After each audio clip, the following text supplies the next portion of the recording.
Hello everyone. तो अभी हम लोग क्या करेंगे, ये जो कॉन्फ़िगरेशन होती है इलेक्ट्रॉनिक डी ब्लॉक की, इसको वेरी इजीली याद कर लेंगे। जितने भी हैं सब याद हो जाएगा अंडर 5 मिनट्स। तो करना क्या है, हम लोग शुरू करेंगे 3D से। ठीक है, 3D वाले से। 3D वाले से इसलिए क्योंकि सबसे इजी का है। मैं ये एक्सपेक्ट करता हूँ कि आपको एलिमेंट्स के नेम तो याद ही होंगे। ठीक है, ये तो बेयर मिनिमम हो जाता है।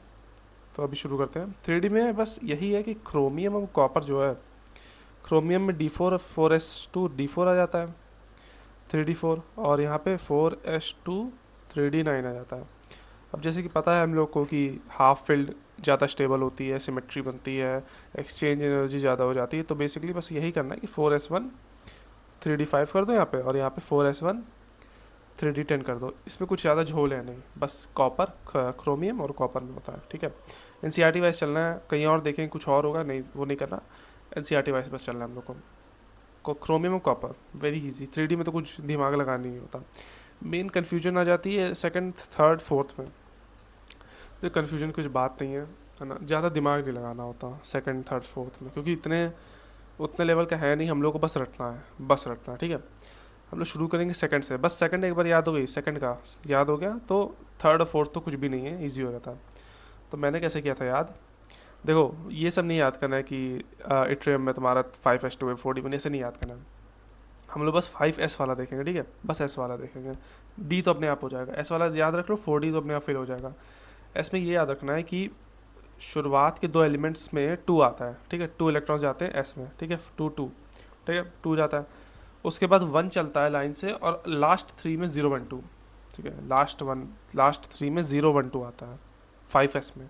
तो याद क्या करना है, शुरुआत में 2 2 और लास्ट में 0 1 2, लास्ट 3 में, और बीच में 1 बढ़ता है। बस इतना याद करना है। शुरुआत में 2 2, लास्ट में 0 1 2, बीच में 1 1। ये याद हो जाएगा, उसके बाद तो कुछ भी नहीं है। जैसे जैसे हम नायोबियम का ले लें, अब 5s में 1 है। अब 4D में क्या जाएगा, थर्ड एलिमेंट है, एक इसमें है तो 4 इसमें जाएगा, है ना। था, ठीक है। अगर ये 2 होता यहाँ पे तो ये 3 आता, और ये 1 है तो ये 4 आ रहा है ना। सिमिलरली अगर हम इसका देखें, जिरकोनियम का देखें, तो इसमें 5s2 है, 5s2 है। अब सेकंड एलिमेंट है 3D का 4D का, तो 2 इलेक्ट्रॉन्स। ठीक है, ऐसे मोलिबेडनम 5s1 है, फोर्थ एलिमेंट है, तो 4 आना चाहिए था लेकिन 1 हो गया, तो एक इलेक्ट्रॉन यहाँ आ जाएगा, 5s तुम्हारा 4D5 हो जाएगा। बस इतना याद रखना है कि 2 2, बीच में 1, आखिरी के 3 में 0 1 2।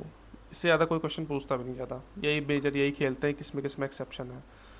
फिर 3D में आ जाते हैं, सॉरी थर्ड सीरीज़ में आ जाते हैं। थर्ड सीरीज़ में तो कुछ भी नहीं है, सब में 2 2 है, सब में 2 2 है। 6s में सब में 2 है, लास्ट के 3 में 1 1 2, लास्ट के 3 में 1 1 2।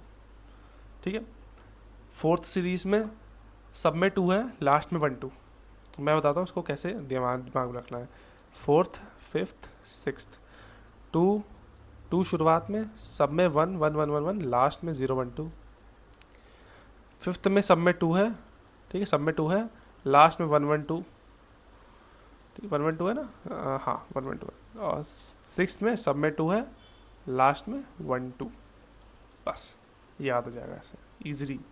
अब भाई कुछ भी हो जाए, जैसे यहाँ पे 1 है, ये नाइन्थ है ये, ठीक है, हम इसका ये उठाते हैं। ठीक है, लास्ट वाला 5s का, फिफ्थ सीरीज़ का लास्ट वाला उठाते हैं। ठीक है, नाइन्थ वाला, तो ये 1 है, तो मतलब यहाँ पे क्या होगा, 6s1 जा रहा होगा, 6s1 जा रहा है, तो 5D क्या जाएगा, नाइन्थ है, नाइन्थ आना चाहिए था, पर यहाँ पे 5D10 हो जाएगा। ठीक है, यही होगी इसकी इलेक्ट्रॉनिक। 6s1 है, 5D10 है, तो ऐसे ईजिली आप कर लोगे।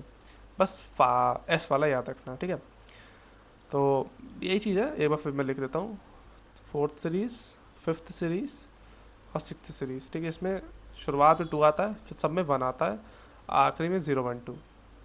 इसमें शुरुआत में सब में 2 है, आखिरी में 1 1 2 है, सिक्स्थ में तुम्हारा 2 2 2 2 है, आखिरी में 1 2 है। बस याद हो गया पूरा तुमने। मतलब कितने एलिमेंट्स तो होते हैं, 40 एलिमेंट्स होते हैं, उसकी इलेक्ट्रॉनिक कन्फिग्रेशन अंडर 5 मिनट्स हमने याद कर ली। बस इतना नहीं करना था।